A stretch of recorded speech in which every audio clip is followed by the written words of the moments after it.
برنامج الجزائر موتورز يقدم لكم برعاية إيفال.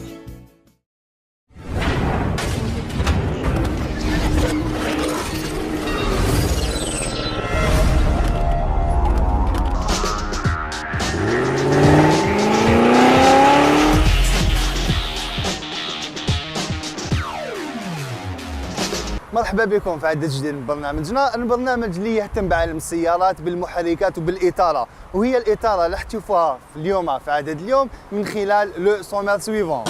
في عدد اليوم من جزائر موتورز راح نعطيو لكم تقرير على سوق السيارات، الانخفاض اللي عرفوا هذا العام وتأثيره على السوق الموازي، واللي خدينا عينة سوق ال11 الأسبوعي. كما راح تشوفوا معنا الاطلاق الرسمي لا نوفال 208 روستيلي من مدينه بجايه، واللي راح تحط عليها بيجو الجزائر الامال باش تتواصل في النجاحات وتبقى رائده لعرش المبيعات فئه بي الهاتشباك. نروح عند فولكسواجن ونشوفوا اخر التكنولوجيات اللي راح تقدمها لنا في الاعوام القادمه، واللي راح ترجع من السياره سياره ذكيه وتزيد في رفاهيه السياقه والامان. وككل اسبوع نروح نشوفوا اخر الاخبار اللي يميزوا عالم السيارات. نروحوا عند بيجو ونكتشفوا لا نوفال 208 روستيلي اللي طلقتها منذ ايام في بجايه، واللي راح نعطيو لكم نبدا عليها ولحتى تعرفوا عليها في هذا الموضوع.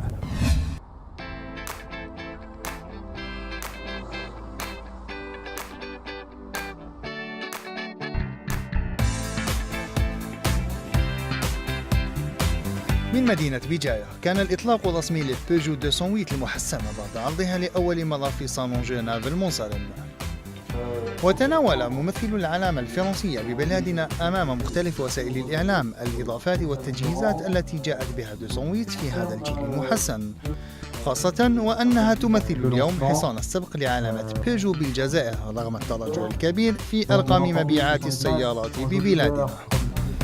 La stratégie de la marque Peugeot, au contraire, c'est plutôt d'essayer de tirer en fait nos gammes vers le haut en offrant donc des prestations de haut niveau avec des véhicules d'une qualité toujours meilleure, si je puis dire, et on voit qu'effectivement en matière de qualité, la perception des clients est extrêmement positive sur nos nouveaux modèles, que ce soit à l'extérieur, que ce soit à l'intérieur, avec les no high cockpit par exemple.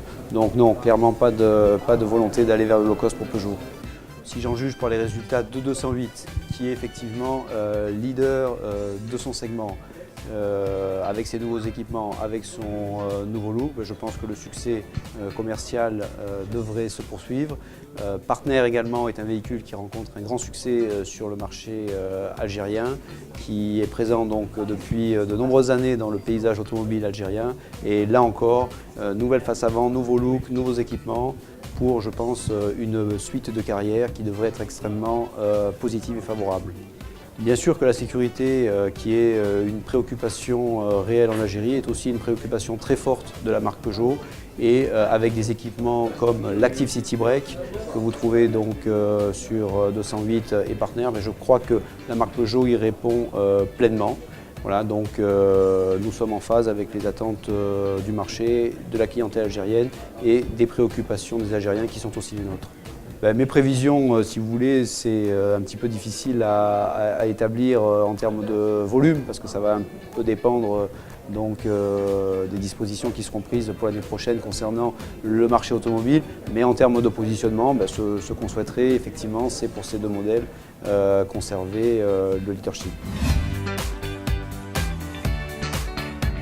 التحسينات الشكلية الجديدة التي أضافها مهندس علامة سوشو ل 208 تعكس الهوية البصرية الجديدة لعلامة بيجو بتجهيزها بشبكة تهوية جديدة كليا تحتوي على شعار علامة الأسد في الوسط، إلى جانب غطاء محرك جديد ومصابيح أمامية مزودة بتقنية الإضاءة عن طريق الهالوجان، وتصميم جديد للأجناط التي زادت من النفحات الرياضية ل 208، نفحات سنجدها في الفضاء الداخلي الذي حافظ إجمالا على تصميمه وجماله.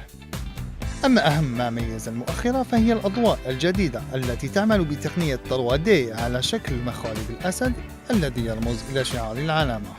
208 est le leader incontesté du segment BH et on compte bien le rester.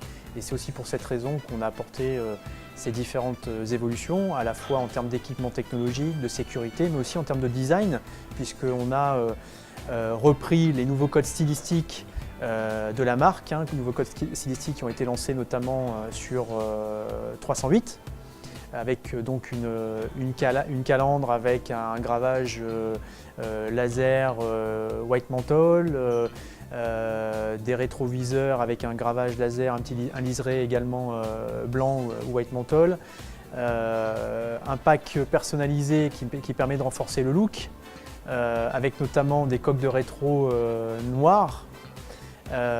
Et puis, bien entendu, pour asseoir le modèle et puis ce nouveau design et ces nouveaux codes stylistiques, on a proposé une offre de lancement dans le cadre du lancement de la nouvelle 208. Donc, on offre pour les 208 premiers clients allure, 208 allures, HDI 90 chevaux de couleur Orange Power, le pack personnalisé, l'Active City Brake ou FARC, freinage d'assistance en milieu urbain, ainsi que des jantes en alu teintées noires à gravage laser pour renforcer le côté sportif du véhicule, et la peinture métal de la couleur de lancement Orange Power. التغييرات لم تقتصر على الجانب الجمالي للسيارة بل امتد إلى الجانب التكنولوجي حيث زودت بيجو سيارتها بآخر ما توصلت إليه في عالم التكنولوجيا. Alors ces deux véhicules phares sont lanceurs de 3 nouveautés technologiques, 3 équipements technologiques à la fois au service de la sécurité et du confort. Alors dans un premier temps au service de la sécurité, pourquoi? Puisqu'on lance un nouvel équipement de freinage inédit en Algérie qui est l'Active City Brake. C'est un système de freinage en milieu urbain. Donc on a une cellule et un faisceau laser qui se situe dans la partie haute du pare-brise et qui mesure constamment la distance qu'il y a entre un obstacle, qu'il soit un autre véhicule, un piéton ou autre, qui succède votre propre véhicule, qui précède votre propre véhicule. Donc il analyse en permanence la distance et pour une vitesse inférieure à 30 km/h, si le conducteur est distrait au volant, il arrive régulièrement que vous manipuliez votre smartphone ou votre écran tactile pour changer la plage musicale. Ce système de freinage donc, intervient automatiquement à la place du conducteur pour éviter la collision ou limiter en tout cas la casse liée à une collision. Voilà, donc ce système-là est disponible en avant-première et inédit en Algérie, de manière inédite en Algérie, sur 208 et sur Partner. Deuxième équipement très technologique qui permet d'améliorer le confort à bord. Vous savez qu'en Algérie, on utilise beaucoup de smartphones. On a assisté à l'explosion du parc de smartphones lié à l'arrivée de la 3G en Algérie. Et donc, on met à disposition de nos clients une nouvelle fonction qui s'appelle Mirror Screen et qui permet de dupliquer l'écran de votre smartphone sur l'écran tactile du véhicule. Donc c'est source de confort, de qualité, de convivialité, d'intuitivité en matière aussi de navigation dans les différentes applications qui sont disponibles aujourd'hui en Algérie au travers de cette fonction. Et un dernier équipement technologique lui aussi qui est disponible sur 208 Partner, 508, 308. C'est l'équipement Peugeot, Link My Peugeot, pardon. Cet équipement, lorsque vous appairez votre téléphone en Bluetooth avec votre véhicule, vous permet de récupérer toutes les informations techniques de votre véhicule. Ça va du kilométrage parcouru en passant par le kilométrage moyen, le kilométrage cumulé, votre niveau de carburant aussi. Il arrive parfois quand on coupe le contact le soir, qu'on rentre chez soi, qu'on a oublié de vérifier quel est le niveau de carburant dans votre véhicule. Et bien là, vous n'avez plus besoin de vous rendre à nouveau dans votre véhicule, vous l'avez directement sur votre écran de smartphone. De lancement. وفيما يخص محركاتها فقد حصلت بيجو 208 المحسنة على تشكيلة جديدة لعل أبرزها محرك ثلاثي الأسطوانات VTE سعة 1.2 لتر بقوة 82 حصان ومحرك رباعي الأسطوانات سعة 1.6 لتر HDI بقوة تتراوح بين 75 و 90 حصان.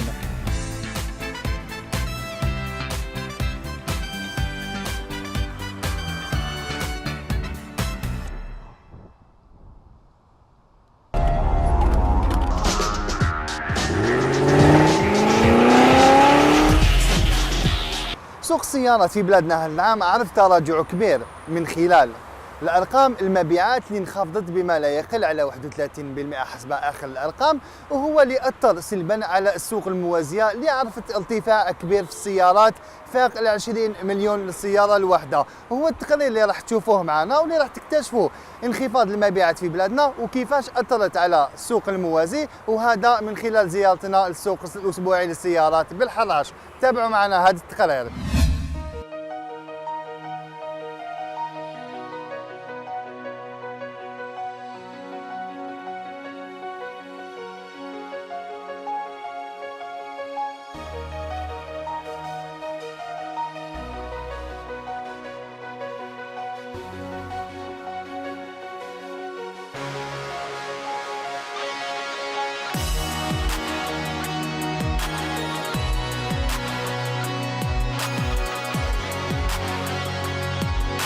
الأكيد أن مبيعات السيارات ببلادنا شهدت تراجعا كبيرا خلال هذه السنة مقارنة بالأعوام الماضية، تزامنا مع إطلاق مجموعة من القوانين التنظيمية شهر أبريل المنصرم لإعادة هيكلة قطاع هام في ميزانية الاقتصاد الوطني، وهو ما كلف ندرة في السيارات التي أجبر وكلاء السيارات على تزويدها بمجموعة من وسائل الأمان، إضافة إلى ارتفاع الأسعار مع تراجع الدينار مقابل العملات الدولية.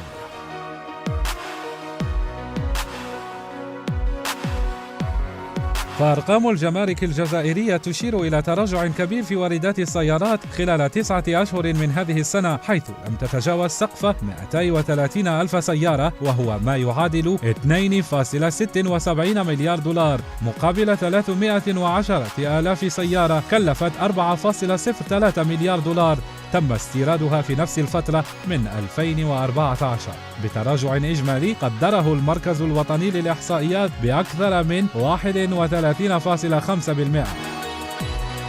فما عدا داسيا الرومانية التي زادت مبيعاتها ب 0.3% بتسويقها ل 27145 مركبة، وميتسوبيشي اليابانية التي حققت نموا بلغ 12% بعد أن بلغت مجمل مبيعاتها 1567 مركبة. فقد شهدت كل العلامات الأخرى تراجعا كبيرا في المبيعات، على غرار غونو الفرنسية التي شهدت مبيعاتها تراجعا ب 12% بسقف لم يتجاوز 35600 سيارة، ومبيعات بيجو تراجعت ب 4.3%، وهو نفس المنحنى لسيتروان بتسجيلها لانخفاض بمعدل 17%. العلامات الآسيوية شهدت هي الأخرى تراجعا محسوسا، فمبيعات تويوتا توقفت عند حاجز 15936 سيارة بمعدل انخفاض بلغ 22%، وبلغ تراجع أرقام نيسان 44% بعد انخفاض رقم المبيعات من 8529 مركبة مسوقة خلال ال9 أشهر الأولى من 2014 تم تسويقها خلال نفس الفترة من 2015.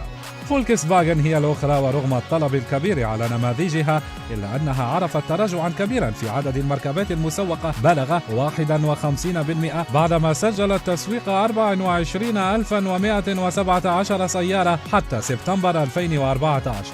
أكبر نسب التراجع كان من نصيب فورد التي شهدت انخفاضا في المبيعات بلغ 65%، وسيات عند حدود 67%. أما شيفروليه فقد سجلت أكبر نسبة انخفاض في السوق الوطني بأكثر من 70% بعد أن تراجعت المبيعات من 9644 في 2014 إلى 2845 خلال هذه السنة.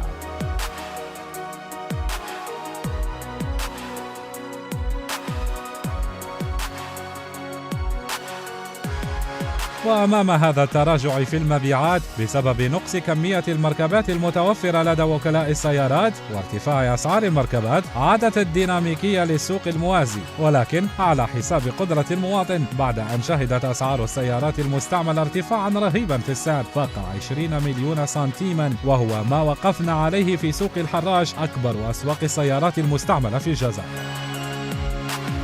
غالي سوق، ما صبناش نشرب، جيت نشري ما صبتش والله، ما صبت على حسب بري، ما قدرتش كيفاش هو زادوا كان في الجديد راه ديباسا كان لي 10 مليون حتى 15 مليون شويه ماشي حاجه كبيره مي شويه غاليين. لي بري تاع هذا العام يا خويا الماتريال كاع طلع او طالع ب 10%. على ما حسب ماني نشوف السوق هذا ما يهبط باسكو راهو غير يزيد. السمانه اللي فاتت كان بسومه، السمانه هذه زاد شويه كيما واش يدخل سما دوك الماتريال كاع راهو يطلع راهو يزيد برا باسكو الماتريال ماهوش يدخل راهو حابس. دوكا زاد 10% في الطوموبيل، دوكا الزوالي ماشيش طوموبيل كيو ما يقدرش يلحق عليها. الزوالي ما يشريش واللي عنده دراهم من بكري السوق يمشي نورمال. عباك لافير من وين بلوكيا من فيفري سما راهي عندها 6 شهور دوكا رانا مواد سبتمبر راهي طولت. وبروبليم هذا تاع الطوال واش دار؟ طوموبيلات شراو سما الشاري يشري غالي دوكا ما يقدرش يشري. راك فاهم كيفاش؟ هذه وحده. زوج ما كاش البيع في كاع لي كونسيسيونار. السوق عنده علاقه بلا ميزون هنا واحد ما يكذب عليك. راك فاهم كيف؟ تزيد في لا ميزون يزيد في السوق، ترخص في لا ميزون تهبط في السوق. دوكا 80 ما تجيب لك والو، 90 ما تجيب لك والو، تجيب لك طوموبيل نورمال ب 2013 روح باش تشري لازم لك واحد 140 ولا. والسوق اللي يقول لك يهبط يكذب. السوق يزيد يطلع مازال تزيدش على النار كاع. جو بونس يعاود يهبط مازال ما شريتش راني نشوف. على حسب لي فواتير حبسوا كاع تيك لي ميزون ماهوش يجيبوا ماهوش يمبورتيو كاع لي فواتير ديكا. عباك بلاو حابسين كاع يتيك والبترول على بالك نطاح ما كاش لي زامبورتاتور يمبورتيو لي فواتير حبسوا. واش بريفير نشري من السوق ما نشريش عند كونسيسيونير. انت باش تشري طونوبيل تفيرسي 3 شهور 4 شهور ما تديش طونوبيل تاعك وما كاش ما يعطي لك والو. من بعد على فان كونت يعطيك يخدم بدراهمك ومن بعد يعطي لك واسمك يعطيك دراهمك على فان كونت ترجع لك دراهمك كونسيسيونير. هنا تشري ترفدها وتروح. قيس هكذا لازم 100 تشري، اقل 100 ما تشريش خويا. ماروتي هكذا تمشي في ليتورات واحد 80 ولا 70 هذا ما كان اللي يجي دوبليك. وتشير جميع الدراسات إلى أن ارتفاع أسعار السيارات سيستمر إلى نهاية هذه السنة، فيما سيعود الانخفاض بداية 2016 مع عودة الديناميكية لسوق السيارات الجديدة واحتمالية دخول القروض الاستهلاكية حيز التطبيق. لكن لن تعود الأسعار كما كانت من قبل لتصبح السيارة حلما صعب التحقيق للكثير من المواطنين البسطاء.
نروح لعالم التكنولوجيا ومع العملاق الالماني فولكس فاجن اللي رغم من انه عرف عدد من المشاكل خلال الايام القليله الماضيه الا ان ابداعاته في عالم السيارات ما زالت متواصله من خلال مجموعه حديثه من التكنولوجيات اللي راح يزود بها النماذج اللي راهي جايه واللي راح ترجعها سيارات نوعا ما سيارات ذكيه واللي راح تعطي راحه وامان اكثر للسائق. وهو لو بتي ريبورتاج اللي نقترح لكم عليه واللي راح تكتشفوا فيه اخر ابداعات فولكس فاجن في عالم التكنولوجيا تاع السيارات.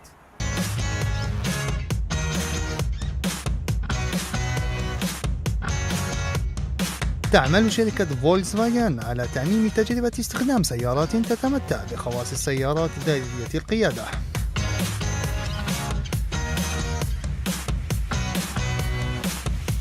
ومن بين تلك الإمكانيات خاصية القيادة الذكية وأخرى للفرملة الأوتوماتيكية في أوقات طوارئ وهي ميزة ستدعم السيارات في مواجهة الحوادث وأخطار الاصطدام. أما فيما يتعلق بالنظام الترفيهي الداخلي للسيارة، فمن المقرر إمداد السيارات بالتحديثات التي قررت الشركة إدخالها مطلع العام المقبل، حيث من المنتظر أن تدعم السيارة بأنظمة أندرويد أوتو، كار بلاي وميرور لينك، بالإضافة إلى خيار الانضمام لشبكة اتصال توفر للسيارات خواص التحكم عن بعد، التنبيهات الأمنية والبيانات المتعلقة بمختلف الخدمات في الوقت الحقيقي.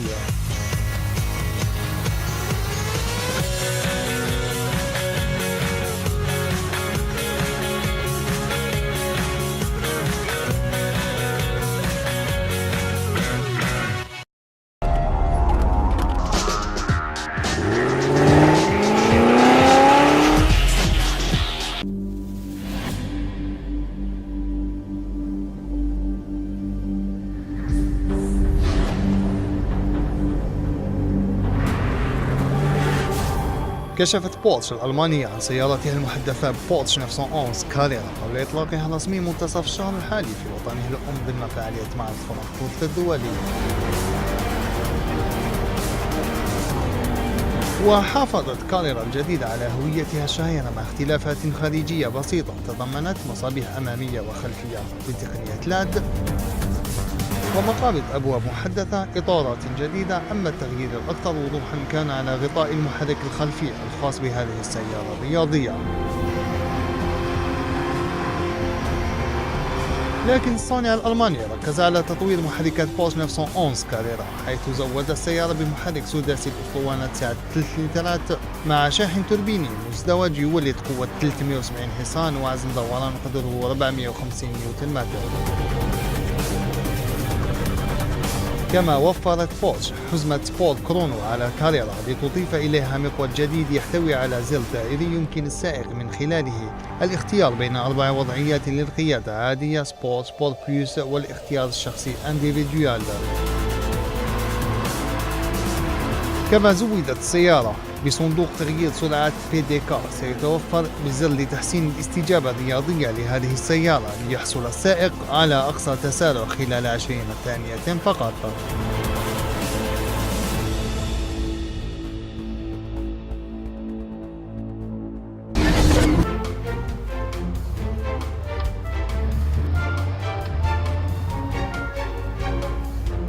ظهر الممثل البريطاني روان أتكنسون المعروف بالشخصية الكوميدية مستر بين وهو يقود سيارته الشهيرة ميني كوبر على طريقته الخاصة، وذلك احتفالا بمرور 25 عاما على أول ظهور للشخصية في بريطانيا. وتجول مستر بين في العاصمة البريطانية لندن، ومر على قصر باكنغهام وتوقف بجوار كومة هدايا والتقط بعض المال صورا له.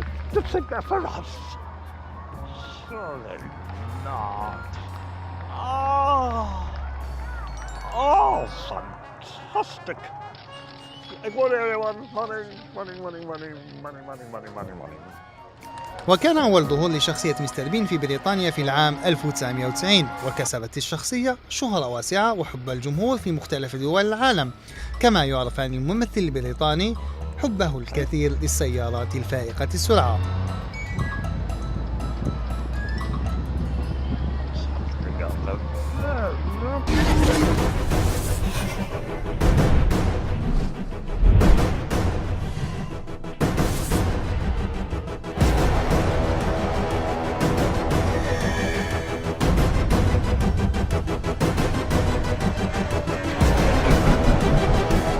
عرضت BMW نسخة GTS الجديدة لسيارة M4، حيث تستكمل ما انتهت إليه سيارة GTS M3. وإن لم تعطي العلامة البافارية سوى تفاصيل تقنية قليلة، إلا أن BMW أكدت أن الإصدار الجديد يتضمن عددا من التقنيات الحديثة التي سيتم إدراجها في المنتج النهائي. ومن بين التقنيات التي ينوي العملاق البافاري طرحها في النموذج الجديد الحقن بواسطة الماء، التي تنطوي على حقن الماء في مزيج من الهواء والوقود داخل مجمع السحب من أجل المساعدة في تقليل فرضية ما قبل الاشتعال، ما يؤدي في النهاية إلى مزيد من القوة وعزم الدوران. تقنية سنكتشف تفاصيلها مع بداية الإنتاج النهائي للسيارة المقرر أن يطرح العام المقبل.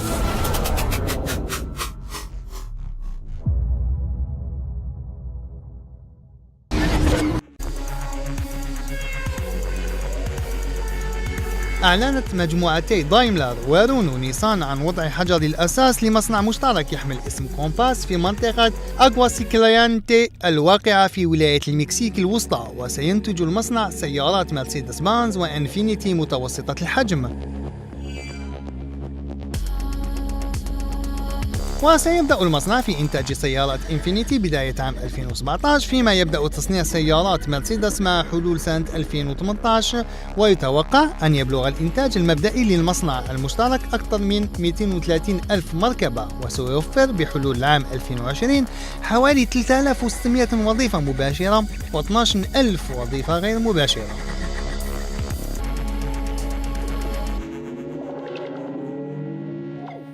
عدد اليوم من زي الموتورز وصل للنهايه ديالو، ان شاء الله ما كناش ثقال عليكم. نتلاقاو الاسبوع القادم ان شاء الله مع التجارب لاجدد الموديلات، نشوفوا اخر الابتكارات واخر اخبار اللي يميزوا عالم السيارات. الى ذلكم الحين نقول لكم حبيتوا تعودوا العدد تاع اليوم ولا الاعداد اللي فاتوا، حبيتوا تواصلوا معنا تقدروا تدخلوا سور نوتر سيت انترنت dznews.net، كما تقدروا تعودوا تشوفونا sur youtube/dzmotors، ولا تتواصلوا معنا على صفحتنا على facebook.com/dzmotors. ما بقى لي نقول لكم سوقوا بالعقل، سورتو ما تخلقوش الطريق. السمانه الجايه ان شاء الله، سلام.